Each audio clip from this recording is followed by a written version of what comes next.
साहब का शुक्रिया। इससे पहले मुलाकात तो शायद नहीं हुई थी कभी, लेकिन आपने इस कार्यक्रम में बुलाया, उसके लिए शुक्रिया। मंच पर जितने भी लोग आसीन हैं उन सभी लोगों का इस्तकबाल है। विशेष तौर पर नवा कुमार सरेनिया जी का, जिन्होंने असम से समय निकाला और उत्तर प्रदेश के लिए वक्त दिया, ये हम सब के लिए बड़े गर्व की बात है। आप लोक संवाद का प्रतिनिधित्व भी करते हैं।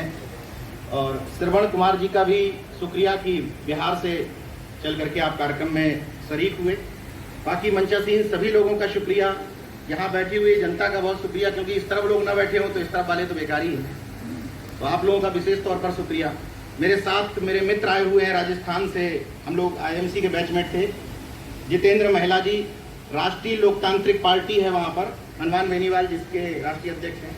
एक सांसद और 3 विधायक हैं उस पार्टी से जुड़े हुए हैं, जितेंद्र महिला, उनका भी इस्तकबाल है यहाँ पर। सीधे मुद्दे पर आता हूँ चूंकि समय कम है।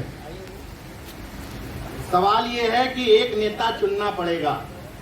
तमाम वक्ताओं ने यही बात कही कि एक को नेता चुनना पड़ेगा। मैं चूंकि पत्रकार हूं तो मैं इसमें एक सोच थोड़ी डिफरेंट रखता हूं। किसी को नेता चुना नहीं जा सकता, नेता को ये बताना पड़ता है कि मुझे चुनो। ये अपनी अपनी सोच हो सकती है। किसी के ऊपर कोई नेता थोपा नहीं जा सकता। नेता खुद चिल्लाता है कि मैं तुम्हारा नेतृत्व करने के लिए तैयार हूं। जिसमें ये हौसला दिखाई देगा, जिसमें इन तानाशाहियों से लड़ने का जज्बा दिखाई देगा, उसको लोग अपने आप नेता चुन लेंगे। कोई कितना भी मन से सोच ले कि इसको नेता बनाना है, उसको नेता बनाना है, जब नेता चुनने की बात आती है तो कोई हिंदुत्व तो कोई सॉफ्ट हिंदुत्व में बह जाता है। तो नेता चुना कैसे जाएगा? सामाजिक न्याय की बात करते करते बागेश्वर धाम उसी प्रदेश से जाकर हिंदू राष्ट्र की बातें कराता है और हम सामाजिक न्याय का राग अलापते रहते हैं। तो कैसे नेता चुना जाएगा? 6 दिन बाबा साहब की बात करने के बाद, कांसीराम साहब की बात करने के बाद 7वें दिन सॉफ्ट हिंदुत्व में बह जाएंगे, नेमी सारने से कार्यक्रमों की शुरुआत करेंगे। कहां से नेता चुना जाएगा? अपनी पिच क्लियर करनी पड़ेगी।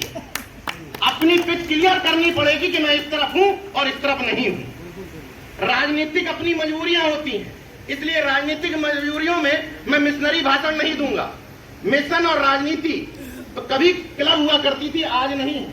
किसी भी राजनीतिक दल के व्यक्ति से आप कहेगा राजनीतिक मजबूरी है, नवदुर्गा में फीता काटने न जाओ तो वोट नहीं मिलेगा। तो आप तुम श्री कृष्ण मंदिर का नारा दोगे, कभी सफल नहीं होगे। ये मेरी सोच है, हो सकता है आपकी ना हो। ये हिंदुत्व की जो पिच है, ये जो छद्म राष्ट्रवाद की पिच है, इसमें कितना भी राष्ट्रवादी बनने की कोशिश कर लो, कितना भी तुम दिखाने की कोशिश कर लो कि हम हिंदुत्व के बहुत बड़े झंडावरदार और पहरेदार हैं, नहीं माने जाओगे। क्योंकि ये पिच भारतीय जनता पार्टी और संघ की पसंदीदा पिच है। इस पिच पर खेलने जाओगे, इतनी धुआंधार बैटिंग की जाएगी कि तुम पिच से मैदान से आउट हो जाओगे। बॉल इतनी धुआंधार मारी जाएगी। तुम्हारी पिच है सामाजिक न्याय की पिच, मुंह से बोलने वाली नहीं, ठोक करके सामाजिक न्याय करने वाली पिच। जब उस पिच पर खोलने जाओगे, कर्पूरी ठाकुर जी के सिद्धांतों पर, बाबा साहब के सिद्धांतों पर, संतराम बी प्रजापति के सिद्धांतों पर, सिद्धिलाल चौरसिया जी के सिद्धांतों पर, फातिमा शेख जी के उस काम पर जो उन्होंने सावित्रीबाई फुले को आगे बढ़ाया था, इन सिद्धांतों पर जब काम करने जाओगे और ये याद करोगे कि यही वो धरती है जहां चौधरी चरण सिंह और महेंद्र सिंह टिकैत ने मिलकर के कभी पश्चिम उत्तर प्रदेश में संघियों को और हिंदुत्ववादियों को घुसने नहीं दिया था, लेकिन आज वहां घुसे हुए घूम रहे हैं। क्यों? 2 तरीके हैं भाषण देने के। भारतीय जनता पार्टी की आलोचना करिए इन मंचों से, वो ऐसा गलत कर रही है, ऐसा गलत कर रही है, ऐसा गलत कर रही है, या ये बताइए कि हम क्या सही कर रहे हैं। अब आपको तरीका एडॉप्ट करना है। देखो यहाँ बीजेपी के आलोचक है, कोई है क्या समर्थक? कोई है अगर बीजेपी का समर्थक?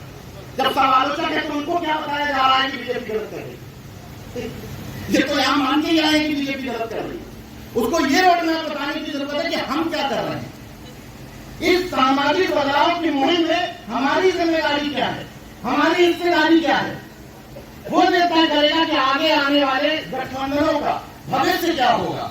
पहली बात तो ये कि आपने एक अच्छा इनिशिएटिव लिया कि गठबंधन होना चाहिए, ये एक बात है। गठबंधन के बाद उस गठबंधन का कॉमन मिनिमम एजेंडा होना चाहिए, उस एजेंडे का धरातल पर पालन होना चाहिए और उसमें गुलदस्ता होना चाहिए विभिन्न जाति समूहों का। सिर्फ 3-4 जातियों को समस्या ये है कि जिसकी जितनी संख्या वारी उसकी उतनी हिस्सेदारी में एक तकलीफ है कि नाई समाज का व्यक्ति क्या करे, मर जाए। अब नाई की संख्या नहीं है तो करे क्या वो, प्रजापति की संख्या नहीं तो करे क्या वो। इस जितनी जितनी संख्या वारी उतनी उसकी हिस्सेदारी के चक्कर में 4 जातियों के आसपास पूरा सामाजिक न्याय घूमता रहता है। कुर्मियों की संख्या ज्यादा है, कुर्मी एक वक्ता बुला लो। यादव ठीक ठाक है, यादव एक वक्ता बुला लो। मौर्य ठीक ठाक है, मौर्य राजनीति में जागरूक हो गए, मौर्य बुला लो। एससी में चमार बुला लो। तो बाकी खटीक को कौन पूछेगा, धोबी को कौन पूछेगा, वाल्मीकि को कौन पूछेगा, प्रजापति को कौन पूछेगा, विश्वकर्मा को कौन पूछेगा। भारतीय जनता पार्टी की ताकत उसकी बुराई में नहीं है। भारतीय जनता पार्टी से ये सीखो कि आज आप उदा देवी पासी की बात करो, आप पासी समाज से हो, वो आपको दे देगी एक, कह देगी रख लो एक रोडवेज बस का नाम उदा देवी पासी के नाम।